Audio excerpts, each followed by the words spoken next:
আল্লাহ রাব্বুল আলামিন আজকের এই মাহফিল আমাদের সকলকে আশার বসার কোরআন থেকে হাদিস থেকে আলোচনা শোনার মতো যে আল্লাহ সুযোগ করে দিলেন, ইনশাআল্লাহ পাকের দরবারে আরেকবার কালিমাতুশ শুকর আদায় করি আলহামদুলিল্লাহ। আল্লাহ পাকের দরবারে আরো শুকর গুজার করি যে আল্লাহ রাব্বুল আলামিন এই মাহফিল আজকে তৃতীয় বার্ষিক ওয়াজ মাহফিল। এই মাহফিল আমাদেরকে আল্লাহ রাব্বুল আলামিন কবুল করেছেন বিদায় আজকে এই মাহফিলে আসার মতো সুযোগ হয়েছে, ঠিকই না? আল্লাহ পাক রব্বুল আলামিন আমাদেরকে দয়া করে মায়া করে মহব্বত করে ভালোবেসে জান্নাতের বাগানে বসার মতো যে আল্লাহ সুযোগ করে দিলেন, ইনশাআল্লাহ পাকের দরবারে আরেকবার প্রাণ খুলে কালিমাতুশ শুকর আদায় করি আলহামদুলিল্লাহ। সম্মানিত ভাইরা, পর্দানিশীন মা বোনেরা, এই মাসটি হচ্ছে রজব মাস। এই রজব মাসের অনেক বরকত ফজিলত। রমজানের পূর্বের দুটি মাস হচ্ছে রজব এবং শাবান। এই দুটি মাসে রমজানের প্রস্তুতি হিসাবে দেওয়া হয়েছে, যাতে করে এই রজব এবং শাবান মাসে বেশি বেশি করে ইবাদত বন্দেগী করে নফল রোজা, নফল ইবাদত বন্দেগী করে বেশি বেশি মানে যে প্রস্তুতি গ্রহণ করা, যাতে করে আমাদের রমজানে কোনো বিঘ্ন না ঘটে। এজন্য এই রজব থেকে আমাদের প্রিপারেশন প্রস্তুতি নেওয়া উচিত, করতেই হবে ইনশাআল্লাহ।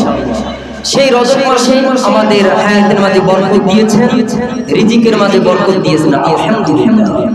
সম্মানিত ভাইরা, সম্মানিতা মা ও বোনেরা, আমি পবিত্র কোরআনুল কারীম থেকে একটি আয়াত তেলাওয়াত করেছি। সেই আয়াতের উপরে কথা বলবো এবং আমাদের প্রিয় নবী করিম সাল্লাল্লাহু আলাইহি ওয়াসাল্লাম তার মুখের ভাষা, তার মুখের কথা, হাদিস, সেগুলো আপনাদের সামনে উপস্থাপন করা হবে, পেশ করা হবে। আমরা সকলেই ধৈর্য সহকারে আলোচনা করে শুরু করি ইনশাআল্লাহ। সম্মানিত ভাইরা, আল্লাহ রাব্বুল আলামিন বলেন وَاعْبُدْ رَبَّكَ حَتَّى يَأْتِيَكَ الْيَقِينُ। আল্লাহ রাব্বুল আলামিন বলেন, হে রাসূল, হে আমার হাবিব, হে আমার দোস্ত, আপনি আপনার রবের বন্দেগী করুন, আপনি আপনার রবের বন্দেগী করুন যতক্ষণ না পর্যন্ত মৃত্যু ঘনিয়ে আসে। ও মুসলমান নবীর উম্মতের দল, এই আয়াত দ্বারা, এই কথার দ্বারা আমরা এটাই বুঝতে পারলাম, মানুষ যখন মারা যায় তখন তার ইবাদত বন্দেগী সকল আমল বন্ধ হয়ে যায়। এজন্য আল্লাহ রাব্বুল আলামিন বলেছেন, ও আমার দোস্ত, আমার হাবিব, আপনি আপনার রবের ইবাদত করুন যতক্ষণ না পর্যন্ত মৃত্যু ঘনিয়ে আসে। সুবহানাল্লাহ। আমাদের মৃত্যুর আসার আগ পর্যন্ত আমাদের ইবাদত বন্দেগী করতে হবে।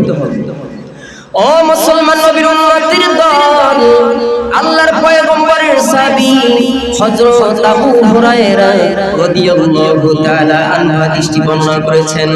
আল্লাহর পয়গম্বর বলেন, আল্লাহ রাব্বুল আলামিন ইরশাদ করেছেন, আল্লাহ পাক রব্বুল আলামিন বলেন, ও আমার বান্দারা, তোমরা শুনে রাখো, আমার যে কোনো বান্দা কোন আমার ওলির সঙ্গে, আমার মাহবুব বান্দা বান্দির সঙ্গে যারা শত্রুতা পোষণ করবে, ঝগড়াঝাটি করবে এবং শত্রু নিকট সুপুর্দ করবে, আল্লাহ রাব্বুল আলামিন বলেন, ওই বান্দার সঙ্গে আমি যুদ্ধ ঘোষণা করি। বলেন নাউযুবিল্লাহ।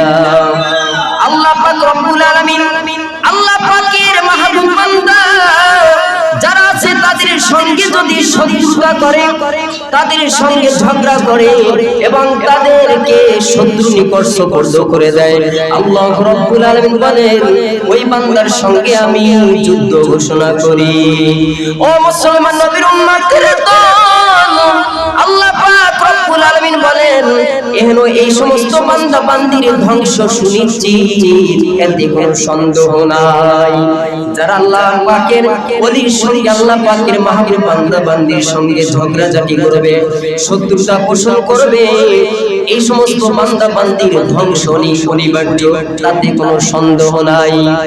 আল্লাহ পাক রব্বুল আলামিন বলেন, আমার মাহবুব বান্দা বান্দিগণ যে সমস্ত ইবাদত বন্দেগী দিয়ে আমার নৈকট্য হাসিল করে আমাকে সন্তুষ্ট করতে চায়, তার মধ্যে ফরজ নামাজ আমার কাছে সবচেয়ে প্রিয়।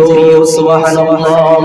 আল্লাহ পাক রব্বুল আলামিন বলেন, এই সমস্ত বান্দা বান্দীরা আবার নফল দ্বারা, নফল ইবাদত দ্বারা আমি আল্লাহ পাকের নৈকট্য আমি আল্লাহ পাকের সন্তুষ্ট করতে চাই, তখন আমি আল্লাহ পাক রব্বুল আলামিন ওই বান্দা বান্দীকে ভালোবাসি।